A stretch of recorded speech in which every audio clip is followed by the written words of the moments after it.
We're announcing YouTube videos, Dice. We are announcing an empire of knowledge. An empire? It's a video series. Exactly, a magnificent empire.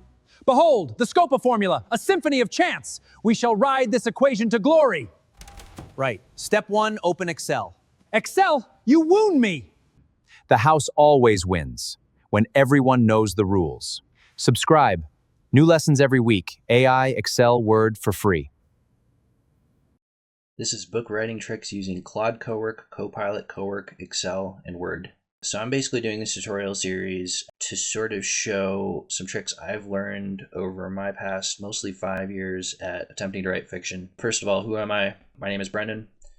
I've been studying and writing fiction for 5 years. I've also been an early AI user and adopter for 5 years steadily. And I also have a lot of spreadsheet training, and I've spent most of my career as an office worker.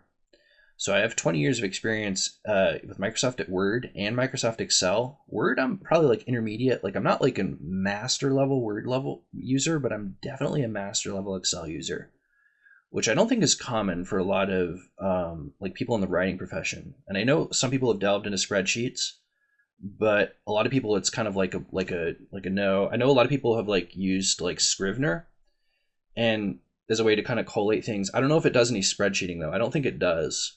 So a lot of people, I think, get into Excel and think that it's just basically to plop in a few names and call it good, but it's actually quite easy to get around. And if you use things like color coding, you can you can learn some tricks to put data entry in it to go faster.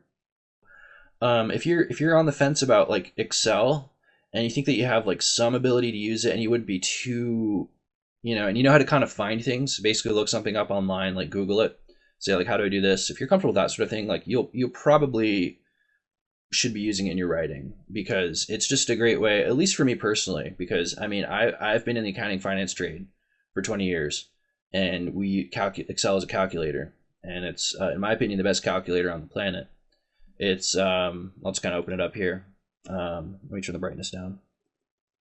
All right. Yeah. So I'm getting a little ahead of myself, but on top of basically being just a place for you to put your characters. So I have a listing of my characters. You can color code it. Depending on the size of the file, you can have it automatically color, depending on if you enter in certain text.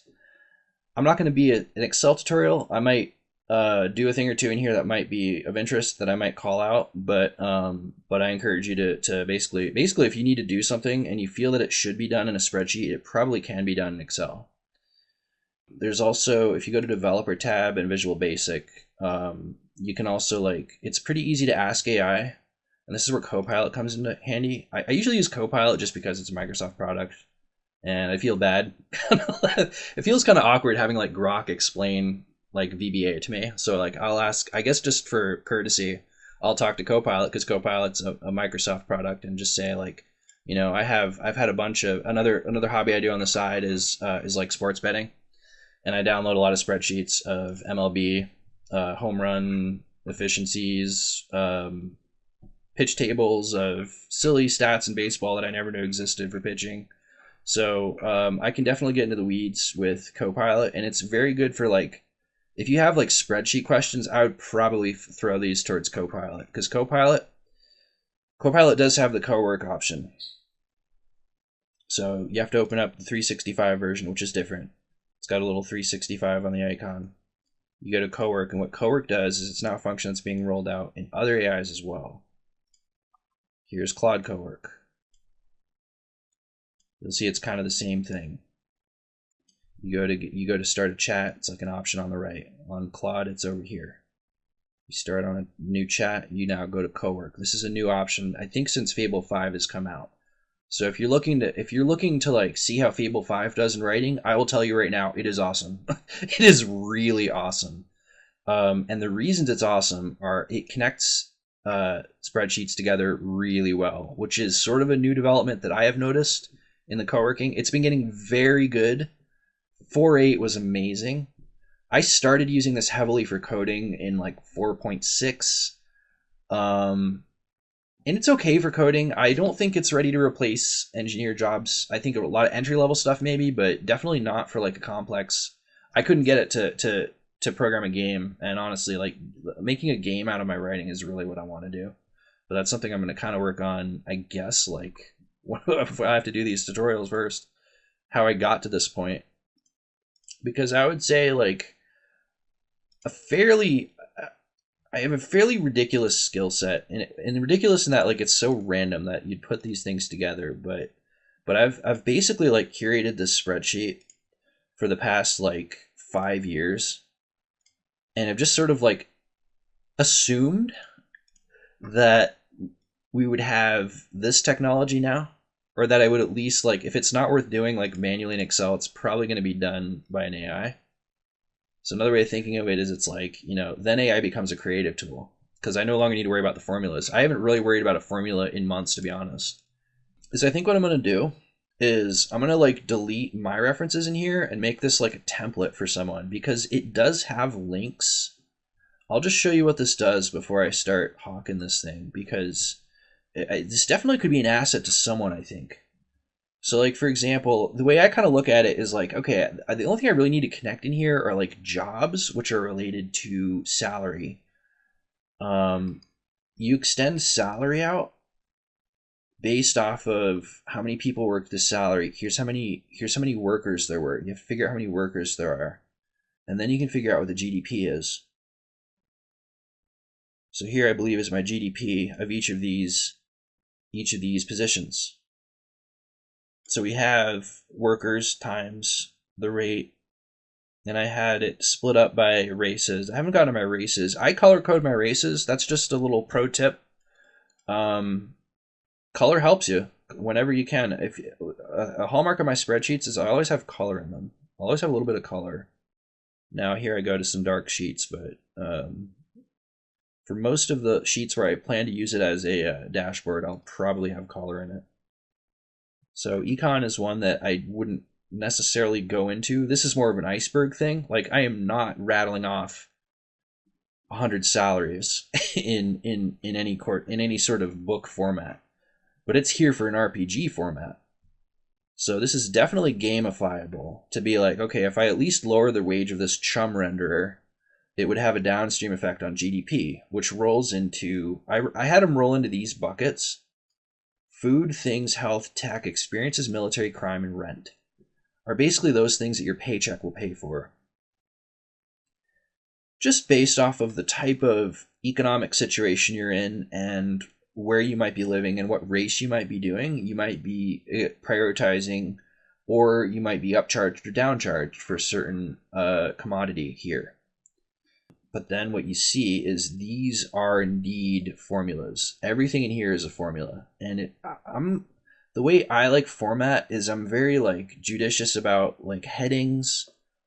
These spreadsheets I'm not that happy to make that aren't like strictly tabular. And what I mean by tabular is they're going to have, like, in this instance, the first row is the column headers, and then everything below it like conforms to this two-dimensional shape.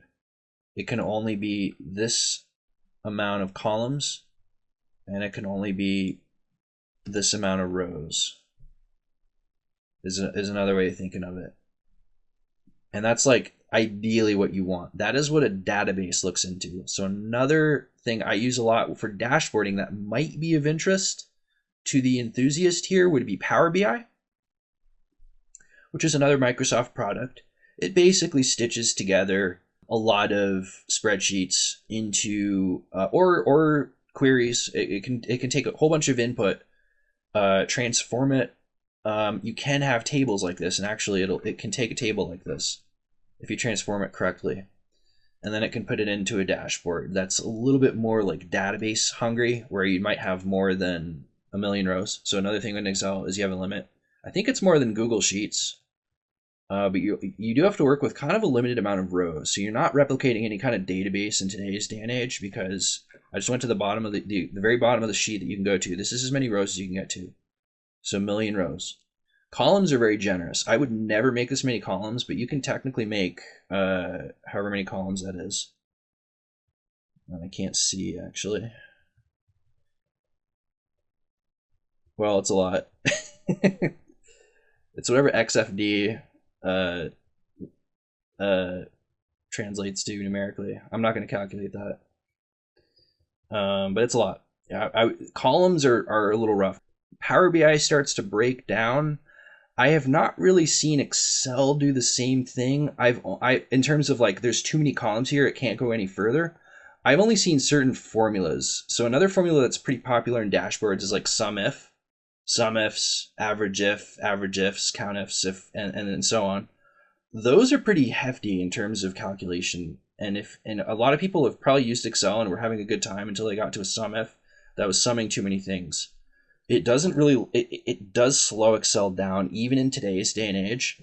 And I do have this on a desktop with a fair amount of memory, where I'm running on pretty current stuff, and it still is definitely like, it's clocked at what it is. Excel doesn't go any faster. I don't know why. To be honest, but it is what it is. So you have to work your limitations. So that's why Excel like is kind of become more of like a scratch pad. Now it could be a very precise scratch pad. Let's kind of get into some of these tips here that I did mark down as for sure things that I wanted to cover. So when you go to share with Cowork, here's something that we're going to try and do now. I'm going to show you Cowork's capabilities because that's what you probably clicked on the video to see. So the way Cowork works is ideally you can give it a project or folder, and that's what I do. I have on my OneDrive. I use Microsoft OneDrive. It's not for everyone. It complains that I guess people complain that it eats people's files. I think it's pretty good at backing things up. It does take some time. If you have a lot of files on it, like I have mine, I have other things on it too. So for just one book, it's probably okay for synchronization if you have more than one computer. I find I have to kind of switch between this and my desktop all the time. So if you're on one computer, you probably don't need to worry about it. I would just leave it on your C drive, to be honest, or whatever Macs call it. So this is the folder I'm sharing. It's my book. It's kind of what I have for my book repository. This thing can actually look at images. So I do have my artwork repo. I have a bunch of like AI generated art that I use as like hopefully placeholders, and then have a human like kind of finish the job. Same thing with an audiobook. I've started tracking my audiobook stuff. I keep everything that's sort of current because I think when writers get through their drafts, like I currently have like maybe 3 that are sort of half live because I kind of completely changed my approach in the beginning with like a completely new meta thing, this here, there. So like like I had POVs changing. So I have like kind of a rotation here of like stuff I would still go to, stuff that's completely cold. I have a draft old just in case. And that's where I go with one of my rules here. Don't throw anything away. I keep everything like pretty much where it should be. Like here, if I don't, I always have a folder called backup. So I'd say just in general, like if you have a junk if you have like junk, just be consistent with it. I wouldn't throw anything away, to be honest. I would get an external drive and back it up, honestly, because I guess it depends on the type of files you're keeping. I'll kind of show what I'm keeping in here. I do try to stay on top of these conversations. So if you know anything about AI, it's usually kind of structured in these weird windows where you can't really like extend this column that much, so you can't really see the entire title of the chat. This design work is bad UI. And so you see this across the board. You see this on Gemini, you see this in Grok, you see this on ChatGPT. There's a reason that they're all designed this way, and it's because probably they don't want you copy pasting things in one out of the other. There's probably other reasons. You could ask AI this very question. Let's ask AI right now of why do all AI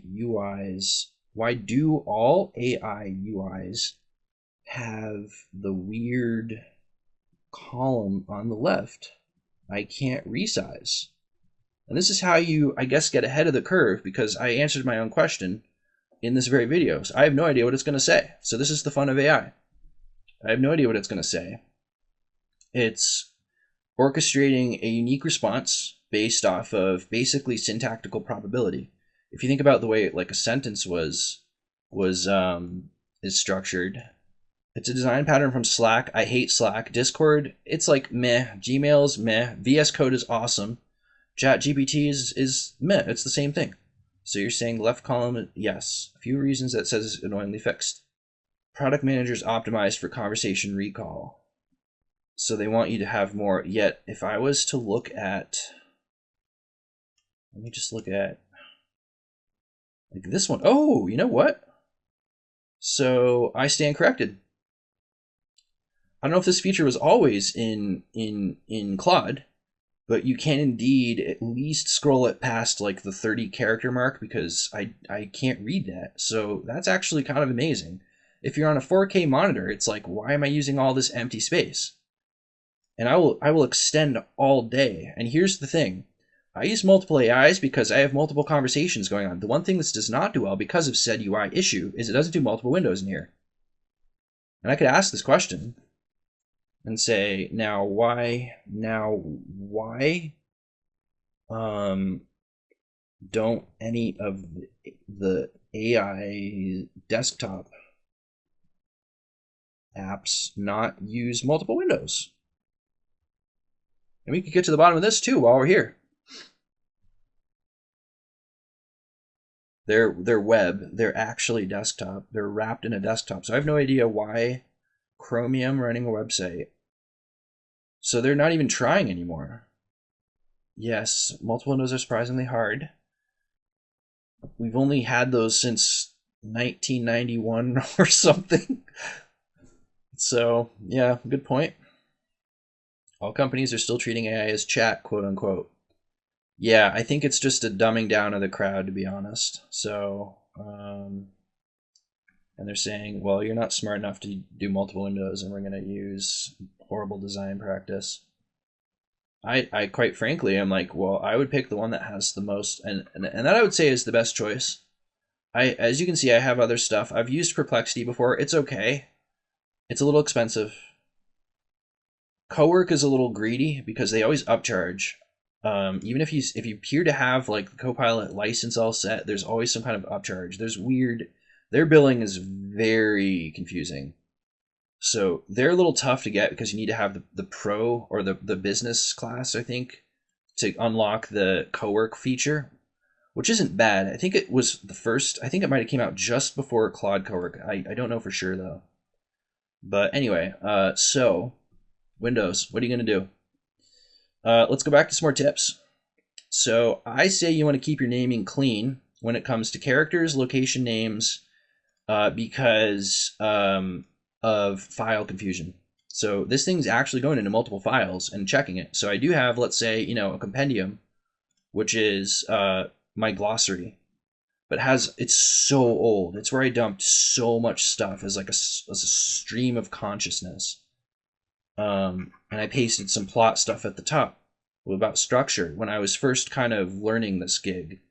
And so like this thing was amazing. It's still to this day. This was the first document I started, and to this day I still have this as my live file for my like compendium, which I would say is like what I would say is the entire DNA behind this thing. It's a bunch of gobbledygook nonsense for most of it because it doesn't conform to anything I've done in my world. So I think it's utterly useless, yet in the hands of an AI who thinks creatively about connecting things, it's something that I have fed into Cowork to see if it could indeed kind of take the right brain stuff out and go with a little bit more of the detail. So the way that I would recommend doing it is if you have a similar situation like me and you've been spent more time in your spreadsheet making your spreadsheet right, just say so. Literally, like I would say just use English to get what you want. If you're a writer, you should be good at this. So if you can convince like a digital assistant to hold your coffee, so shoot me. Because it's quite fun when you can say like, go back to that, and it does feel like Fable 5. It does feel like you have a partner. I would say a writing partner. And I have been testing for a while. But with Compendium, it actually went to my Compendium and actually pulled out details that I completely forgot about. It's not just a compiler. It's not something that is just kind of sitting as a calculator. It is so much better than Google. It is so much better than queries. It is literally sculpting the best possible answer it can give you, and it has been spending a lot of time training. So let me just finish with the tips. I said no sharing with other files. Cowork will get confused. So I wouldn't put your recipe book in here because it will get confused with like food if you tell it to go into a project or folder. So everything in here I've made relevant to Capital Monsters, every single folder, as I think folders generally should. I say relevant files. You're training an agent, and it has a very limited amount of data that it ingests. I believe it's like 30 megabytes per file. There might be a cap on total files. It's kind of an arbitrary limit. Claude's always used like kind of arbitrary limits that are somewhat generous in feel. I'll kind of set this up as another pin. So I already have this as my, you can pin the message going like this. And you can go to pin. I can say pin, and the message goes up here. It'll stay here as long as you have space up here. So I still treat pin as like a very careful thing. So I only have one pin, but it is a Cowork, and it did switch to Opus 4.8. As you can see down here, make sure you got that daddy turned on. See, so this one already kind of switched down to 4.8. So if we go to new, Cowork, let's start a new thing. So you can see it from the start.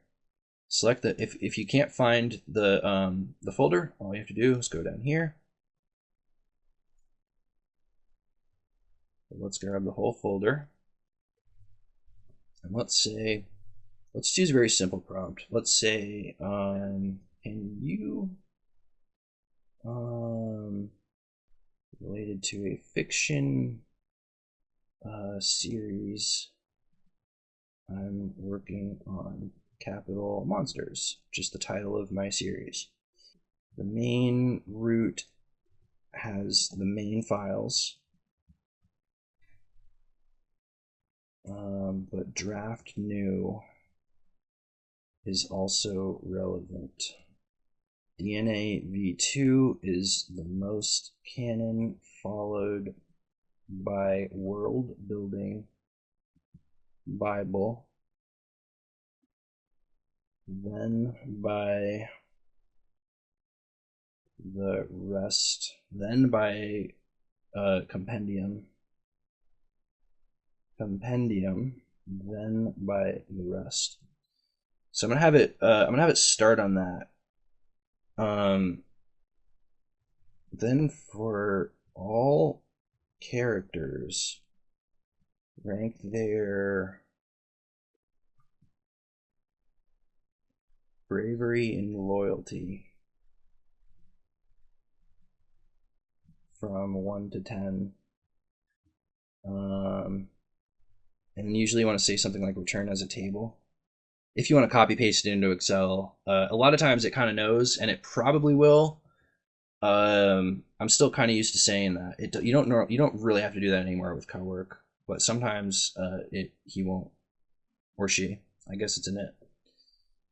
Rank their bravery and loyalty from 10, return a table. Okay, and then I was going to do one other thing. I was going to, and then it might have this. It's asking to, what it's going to do is it's going to open the folder. It's going to copy the folder to a sandbox where it has access to the sandbox. And the sandbox is something where it can run any kind of, like, it's going to run a lot of like Python. You can tell it explicitly to avoid Python if that's something that you don't want, but it'll usually default to like Python scripts to quickly kind of like toolbox things in and out. And so that's all it's doing. So I say allow. A lot of these are getting pretty good in terms of like credentials and having to say yes a million times. A lot of these are like Fable 5, I've barely noticed like any kind of need to like push it forward. They sometimes ask like multiple choice questions. Like, how would you do this scene so I can do a better job? And you have to like answer, or you type it in, and there's like usually 3 things. Normally that means you probably did something wrong. Normally that means you did something wrong. I think that's how I think, because I feel that I could have done a better job. I always kind of second guess myself when I feed it something and it doesn't seem to just like look right. So I'll say like I'll share the pros at least. Like it's not ready. I would not say it's publishable. which I think is good if you're a creator. I wouldn't want it to be, but it's scaffolding. So the other thing you can do is have it train on your writing cadence. So you can, and I've pointed it out to my drafts in here, which were all done by hand. I have them all in here, and they're basically like got the same thing. We've got headings, but this one's kind of messy. But this one's a lot of AI where I was experimenting with that. So this one's kind of turned into some interesting things that Cowork has given me. More of like, it can actually like do scenes pretty well. I'll share these in another video when I talk more about my plot, but they're not bad. They're not bad. And it does songs pretty well. My like meta hook that I'm gonna do is, if this is still a thing, is do like songs and post them and be kind of like Disney songs where they're so like in tune with the actual events that are happening. So here's the first, after this song this is where it tried to generate page 1. I did some editing here already. This is more text that I can do. Like what I like to do is maybe change like a few things in a sentence, but I don't like gutting things out, to be honest, because the delivery is good. I haven't quite figured out the cadence that other people seem to have a sixth sense for. Like I'm sure you can probably tell based off certain words, which I'm definitely noticing. But as far as, is this paragraph AI? I don't think I can pick that out. In terms of say this paragraph, because of the way it's structured, is AI versus this one based off the way it's structured. Like there's some, of course I can pick out like too many em dashes and like metaphors, which is a common thing. But yeah, and they do have like they have what's called the creativity slider, which does like improve the randomness of the results, but it's normally less what you want. It's noise. It's basically, as I understand it, a noise filter. And what that means is it just like, it adds unnecessary pixels. It's like, why would you screw with this painting of the Mona Lisa with things that don't make, like a painting of a cat next to it or something superimposed on it like that? These pixels don't work. So it's not bad. It does a lot of like, what I like it is for doing like the syntax, and it helps me like be like, okay, we'll go with square brackets for this, computer speak, standard stuff. I haven't quite finished this. It did a pretty solid job in terms of shape. I can tell just based off looking at it that it is very similar to my, just the way my paragraphs look. And as far as the voice, it's about right. It's about right. And it's because, and I'll show this in follow-up videos, kind of how you do this. You can do kind of like a little bit of tennis with it. And just have it, you sort of lead it to the right answer. And you say like, okay, like really try and characterize them with the things that you would put in. So I don't even have the lies, the wants, and the needs yet, because I don't quite know what they are yet. So that's something I'm going to add. But I had what's called a hot take description, which is kind of like the meta description. Their vibe, their specialty, their hook, and their drama, and their motif. And then it ended up with the hook of a job related. When I had it do job stuff, it said, did you want some explaining with that? And I said, sure, I'll take some explaining with that. So what I mean by tennis matches, then you go back to say, oh, backfill this in with hook job related. It used to be a complete nightmare. I used to do this on Gemini, and I used to be a champion of Gemini because that was the first of the original AI before coworkers came out, where you could copy the table and paste it into Excel. But you'd have to chunk it the same way, and the AI would basically try to iterate and improve on every response. So for filling in tables, it does get annoying because you have to play a lot of this catch up almost all the time. It says, did you want cheese with that? I guess I wanted the cheese. I have to go back and put the cheese back on those hamburgers I ordered though. So that's how it feels like still, but with an agent actually giving you, an agent actually can hop into your file, which I normally don't do with this one just because this one's a very sensitive file. You do have to be careful about the how well your file is protected, which is why I don't mind OneDrive, because it while it is kind of slow for syncing, it does like keep pretty good backups. I've never really lost anything too critical to OneDrive ever. So anyway, that's sort of my endorsement of this whole like stack. I mean, like I would say that like I've looked at other software like Scrivener, pro writing it I love. I just am not in the phase of my writing where I'm going to be using that yet. So I've used other things too. So if anyone had any like questions or anything on like other software that I might be looking into, let me know. I might do a follow-up video and just like kind of talk about my my preferences. But yeah, ultimately I hope this was engaging. I hope this was educational for everyone, and I hope everyone has a great day.